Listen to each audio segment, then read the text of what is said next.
We're lucky that Shartia, Nicole, and the rest of the team have assembled a panel that can speak to both the challenges and the opportunities of fundraising without venture capital from just about every angle.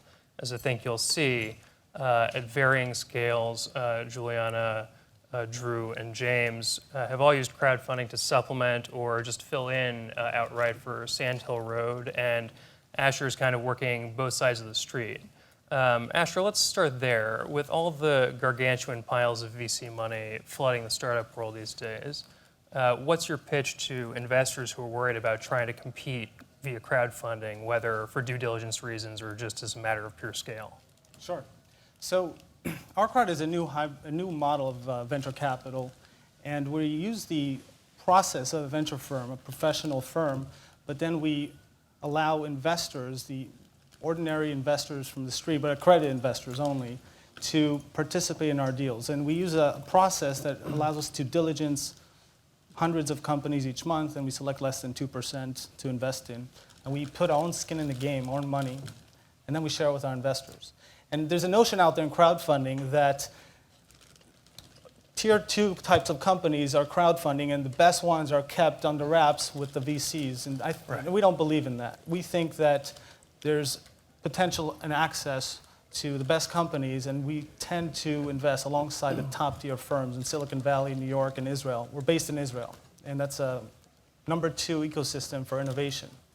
So what I tell investors is that the way to get into some of the best startups, and funds, by the way, is through OurCrowd, and the proof is in the pudding. We've had 22 exits in the last 5 years. We invested close to $800 million in 160 portfolio companies. And we have 13 funds as well. And one of them is currently fundraising on our site. And it's a top-tier Silicon Valley fund that everybody knows. So the ecosystem is changing, and people are aware that there's new modes, new access now to investing in the best startups. And I'm sure most of the startups are happy for the added tire kicking, too. I'm sorry? I'm sure most of the startups are happy for the added tire kicking, too. Yeah, and in fact, we've proved in the last 5 years we can fund companies quite well. What we're now doing is showing a new way to build the companies, because now we've basically gathered a community of 25,000 investors, educated, connected, experienced people from all over the world. And we're using the power of the crowd, not just to fund the companies, but to crowd build them. So as an example, we have a startup in Canada called Wave. They create a suite of apps, growing really fast, and we connected them with the National Bank of Australia to lead a next round. And so that matchmaking we've done through the crowd. And that's something we're doing increasingly for all of our portfolio companies. So not just fund them, but continue to build them throughout their life cycle. Well, that speaks a little bit to what James has been up to with Real Vision, a subscription video business channel. You guys have gained a lot through crowdfunding when conventional investors, in some cases, may have been a little more skittish. Is that right? What has that taught you guys about financing going forward? Well, first of all, we started a couple of years ago with a $5 million Series A, traditionally from private investors. Our Series B that we did this spring, we raised an additional $10 million, and we did the first 1.5 from existing investors, and then we thought, well, what would it be like if we asked our subscribers? So we have very loyal, rabid subscribers who believe in what we're doing, and in our opinion, that they're the most valuable people to invite to a round. And because of the Jobs Act, and we did a Reg D private placement, and we went out to our subscribers and asked them if they would like to participate in the round. Not expecting anything. We thought, well, maybe we'll raise a couple million, maybe 100 people will respond. Day one, we sent out one email. Our CEO sent out one email to our subscribers, and we received 1,600 emails the same day of people who wanted to invest. And it just goes to, gave us a lot of confidence that we're doing something right. We had so many people respond that we had to tighten up the round, so we we went back to them and said, okay, you need to be an accredited investor, and the minimum ticket size is $100,000. So we had 650 people respond to that. And within 2 weeks, we closed the rest of the round of 10 million. So we raised 8.5 million from our own subscribers within 2 weeks. And we just put everything up online on the website, all the due diligence, documentation, and they invested through the website. So it was really exciting, really shocked us. And word of mouth seems like, an expansion through the word of mouth seemed like a common threads here. Drew, as a B Corp that is sort of now expanding in a lot more rapidly than you have in the first 10 years, I think, largely through crowdfunding. How has that sort of greased the skids for you guys, and how has it made the company's story and maybe FaceTime with the leadership team more or less important? Yeah, so what is this weird thing, Meow Wolf, right? So anyone here made it out to Santa Fe, New Mexico to come visit us in person?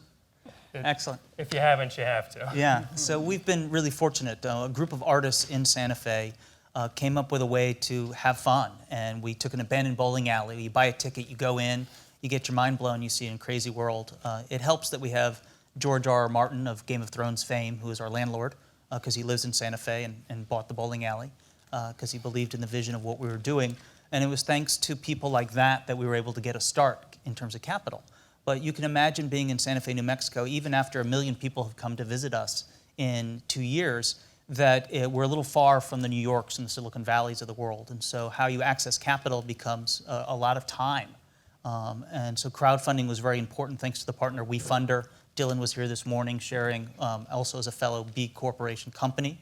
And so with a story of a company that can make money, you buy a ticket, we're profitable. We've been able to attract investors, not typically the usual VC, but the crowdfunding was really a good way for us to reach our audience. We have parents of employees who are able to invest and participate in the company. We have family, we have friends, we have really super fans. And so it's a democratization that allows people to participate in a way that's really powerful. And like James's story, we had people who cared about us, and we were fortunate that in one Facebook post led to $1 million and $1,070,000 in 36 hours. Wow. And so with that, we're able to show the marketplace and get media attention, which then is a virtual cycle to help other investors see that we're serious. And so when we go out now to our next capital raise, which we're going to be doing soon, we can show some bona fides and some success and track record. What's the scale of those investments on an individual level when you're talking family and friends kind of stuff? Yeah, so the crowdfunding, it's modest. We were struggling to figure out what that right size was. And for some folks, keeping it really low at a couple hundred is really powerful. For us, you have to manage it, because then you have relationship with a person. They've invested in you, they're going to trust you. You need to stay and communicate with them. You need to spend time with them. So we did make the minimum a few thousand, and that did make it, some people, it made it challenging for them to participate. But we did end up with 652 investors, which we now have to communicate with, which we choose to do every quarter. And that's really valuable, because they can be our advocates and our big fund, big communicators. So for example, we have a documentary film about the making of Meow Wolf, the story, our origin story. Mm-hmm. And that's coming out November 29th. So who do you think we're going to go tell first? People who care about us. Although you can buy tickets online if you'd like. Meowwolf.com. What's the early word on the doc? It's good. We took it to South by Southwest, and we had a premiere there, and we just had our Santa Fe premiere. And again, when you have someone like George R.R. Martin hawking for you, you get people calling you back and you get attention. So we've been able to be on some of the video and film festivals and get attention, and we're going to be in 600 movie theaters around the nation November 29th. So it's a chance for us to go from kind of being known regionally to hopefully every hand in this room next year raising their hand saying, yes, they've heard of us. Well, I suspect you can relate to the personal word of mouth question a little bit too, Juliana. Can you speak a little to the challenges of raising funds to develop your app, as you're still doing right now, which is a social network for people who may struggle to make friends because of autism or other conditions? Just talk us through a little bit of how you got started, I think. What led you down this path in the first place? Yes. Hello, everybody. Thank you all for coming today. So I'm just going to tell you guys a little bit about what I do and why I do it. And the reason I'm starting an app that's going to help children and adults ages 13 and up with special needs make friends. And this has always been my passion. And the reason for that, he's in this room right now, is my brother. Michael, you want to say hi? Say hi, buddy. There he is. He has autism and ADHD, and he's 20. And growing up, I was a typical child and everything, and was on the cheer team and had a lot of friends and always had plans, and he unfortunately didn't have that luxury. So I went to college at Sacred Heart University and studied health science and business, and I was the president of the autism club, and I was like, I want to do this with my life. Like, how can I do this? So that is when I decided to start an LLC, Making Authentic Friendships, MAF for short, which are also my brother's initials. And it's going to be a mobile app that's going to help people make friends, matching them based on their zip code, diagnosis, interests, and age. And so basically I used a platform called iFund Women. It's a women entrepreneur platform, and they use a pay-it-forward model, which is part of the reason why I chose them. 20% of all the funds they make on the site actually gets donated back to another woman entrepreneur and helps their idea become reality, and I just really love that idea. So Karen was here this morning, and she talked about that. So, but in any case, word of mouth was huge for me. Obviously, I'm young. I'm in grad school, and I'm 22, and I don't know anyone in the industry or anything, and I kind of just did this on a whim because it's something I believe in, and it's something, when I started putting it out there, people believed in. And the day that I got a marketing video made through iFund Women, and it's absolutely amazing, and it's me and my brother in it.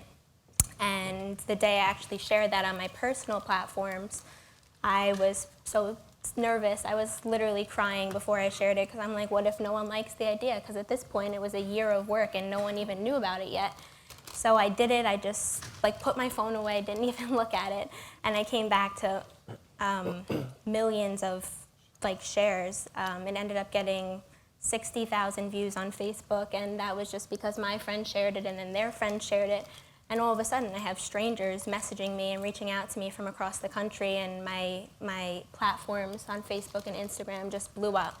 So really, word of mouth is what got me to reach my goal. I mean, I'm on a lot of a smaller scale of these guys. My goal was only $10,000, which I did reach. But moving forward, I do need to do another series or just look at other options, which I am doing now. But word of mouth was totally and completely the reason why I was able to do that. And I even did things like call radio stations just to get my story out there. I woke up at 5 o'clock in the morning and called Elvis Duran 100 times, and I actually got on the radio that morning, and I was able to do that, and then I had people reaching out to me from that. So basically, I solely focused on just getting anyone who will listen to know and tell their friends and share on social medias, and that is the reason why I was able to do it.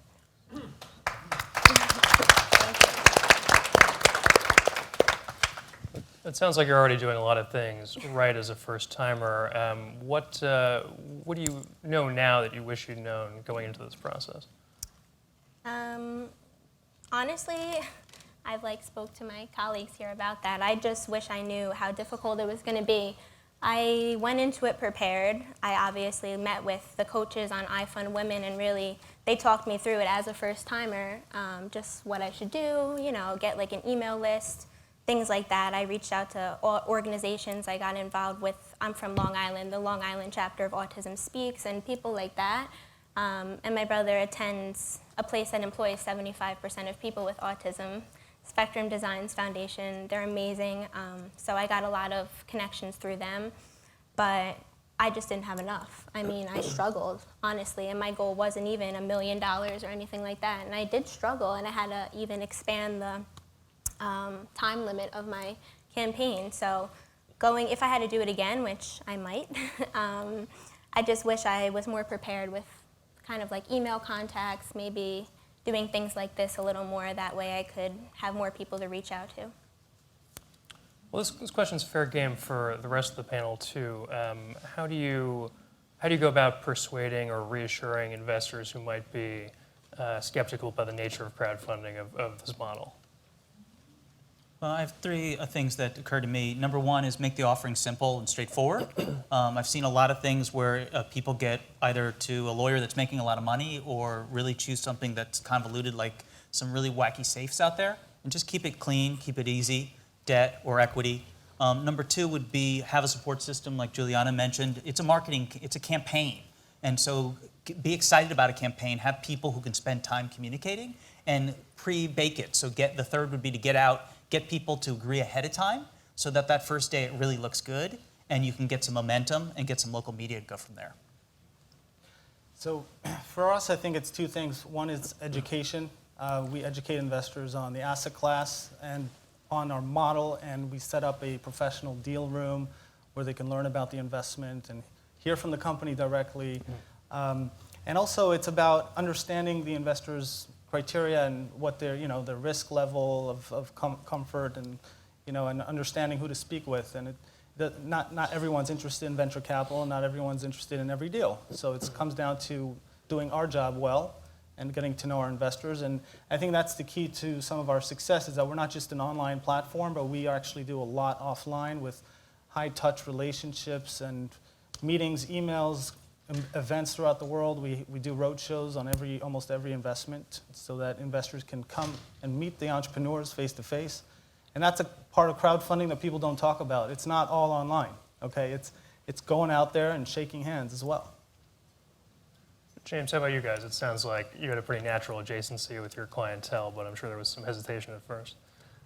I mean, not really. We're coming from an opposite perspective in that our subscribers know us very well and they're very impassioned by our content. So it was an opportunity. I think they saw it as an opportunity to be part of the Real Vision story.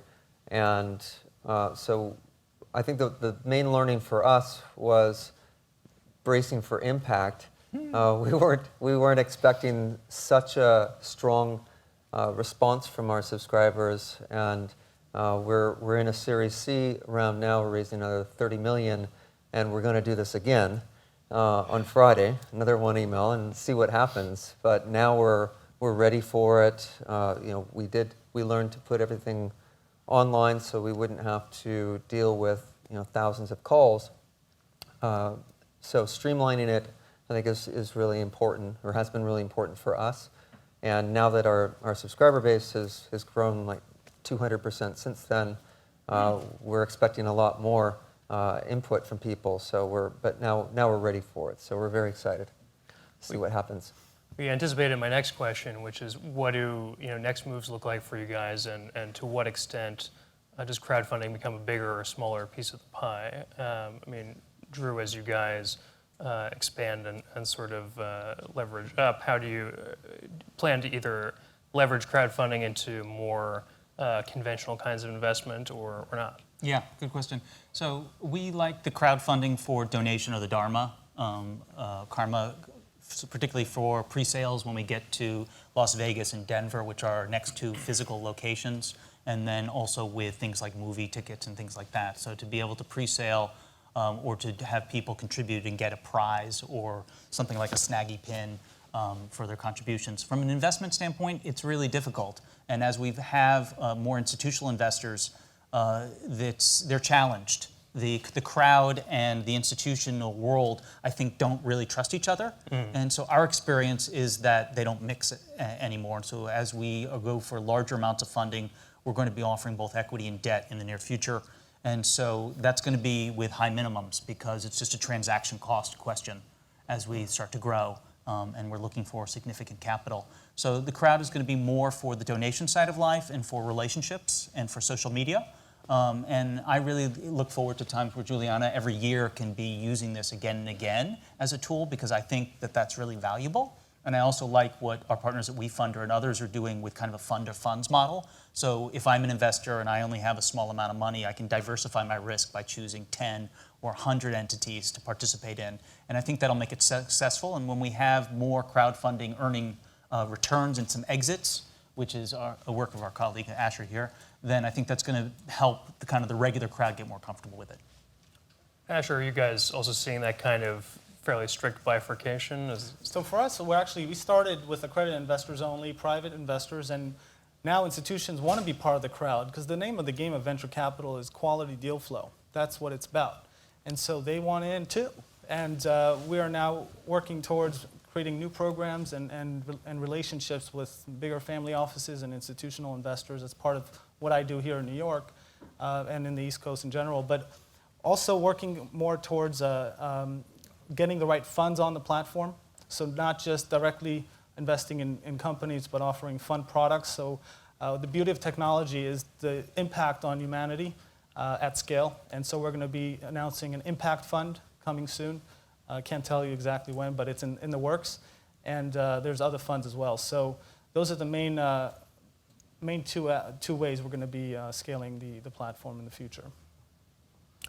And to broaden the lens a little bit, Drew and James, you guys have both worked in a pretty wide range of fields. I mean, which, as far as crowdfunding or these kinds of investing models, which industries have you found people to be the most receptive at the crowd level and which have been tougher? Well, I can't speak so much about other industries that I've worked in. I've been primarily in media, and before that in telecommunications. So that side of it is very institutionally driven. Media, on the other hand, it's such an open space for everyone. Everyone's trying to figure it out in terms of where's social media going, where what we're trying to do is create a kind of revolution in honest financial information, dissemination of financial information to people to make decisions from. And what we find is when you're honest and transparent with your subscribers or your customers, they really admire you for it. And they become incredibly loyal and incredibly compassionate or passionate about what you're doing, because you're filling a need that they've had for a long time and they recognize and they want to be part of it. So I think part of it across any industry is finding that secret sauce, that difference between other things, other companies and ideas that are out there that fills people with passion and purpose. And that's, I think, what we've done with Real Vision is going out and providing a product that people really need and want to get the real answers to their questions about, where's the market going? How do I protect myself?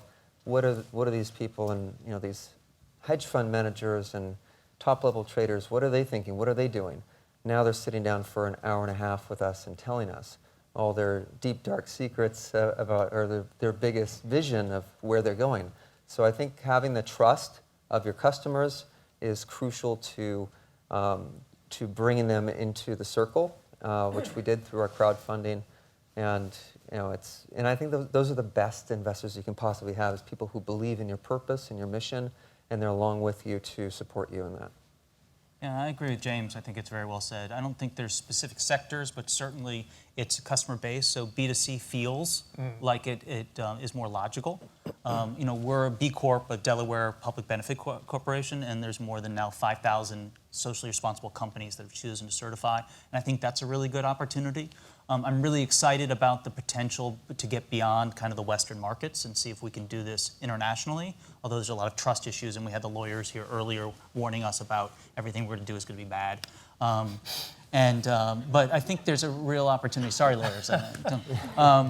So I think it's a real opportunity, and I like being able to reach customers. I like this idea of democratization, to use the internet what it was there for. And if we can do financial transactions safely, and America can kind of get beyond the market crashes of the 20s and 30s, which really required us to worry about fraud, and really look at human beings connecting with other human beings for financial value, that'll be really exciting. Well, and Azure, you may have the widest view of this area right now. What do you guys see at OurCrowd as the most fertile ground for crowdfunding, whether that's based on location or field? Well, the fields that we're focused on for the main part is artificial intelligence, which is half the funding in Israel goes to AI, automotive, and cybersecurity, which is something that everyone's dealing with these days. And so we also invest in medical device and anything related to health and agriculture, things that we will need in the future as population grows and as we need to manage our resources and our health. And there's also a lot of robotics and drones, and all this is already happening, but we haven't even begun. Things are still going to be evolving in the coming years. But I wanted to say also that today in this market is that entrepreneurs really have choices. The real companies who have great companies for investors to invest in, they have choice. And today the market, the leverage has shifted from the capital to the entrepreneurs, and they have choice. So what we're focused on is bringing value add to the companies. So it's not just capital, it's strategic capital, it's smart money, and leveraging the community, the expertise, the network, the global network, the relationships we have with other VCs and multinational companies, bringing all that to the company and being able to compete on the best companies. And that's why, I think we were able to get into some of the top companies in the list of Fast Company, for example. Every year we have 3 or 4 of the top 10 in Israel. And I think that's, today entrepreneurs can choose their investors, and for that reason, investors need to think about the value that they bring, not just the money. Well, with that in mind, Juliana, what does an ideal funding setup look like for you? I mean, with the cushion you now have from that first round. I mean, I know there's a long way left to go, but does it have you thinking differently about what your investor profile looks like?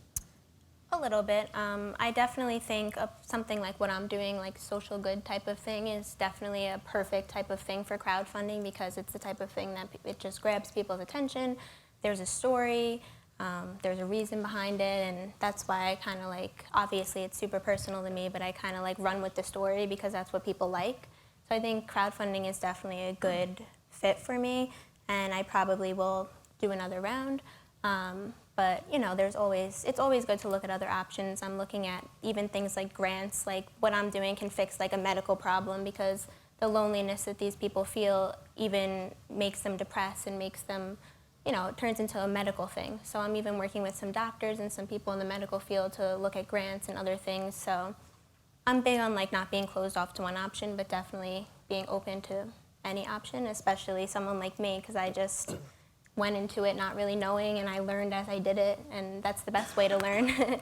But so I'm definitely open to whatever, but I think crowdfunding is a really great fit. Are there any elements of these campaigns that you or the rest of the panel see coming down the pike that maybe you didn't see a year ago? So what we're seeing now, as we invest in later stage companies, is that companies are more sensitive about how many people are looking at confidential information about private companies. So we have to juggle the need for democratizing access with the need to keep private information. And we've come up with solutions for that. And that's one area that we're working through, and it's been working out pretty well. And also customizing the solutions and the product line that we have, funds, portfolios, direct investment, customizing all this for the institutional market. Because what they like to see is obviously allocation, and that's enough for them to make it interesting. They like to see track record of fund managers, and that's a totally different set of criteria than a private investor who falls in love with a company that's saving the world because of their new medical device or AI algorithms. So it's very interesting. It's evolving. We're learning as we go as well as a company, and it's a fun ride. Well, it sounds like the most important lesson is to keep hustling. Yeah. One other lesson is the shameless plug. So I'd like us each to say meowwolf.com. OurCrowd.com. MakingAuthenticFriendships.com. Realvision.com. Thanks again, panel. Thank you. And thank you all for joining. Thank you all.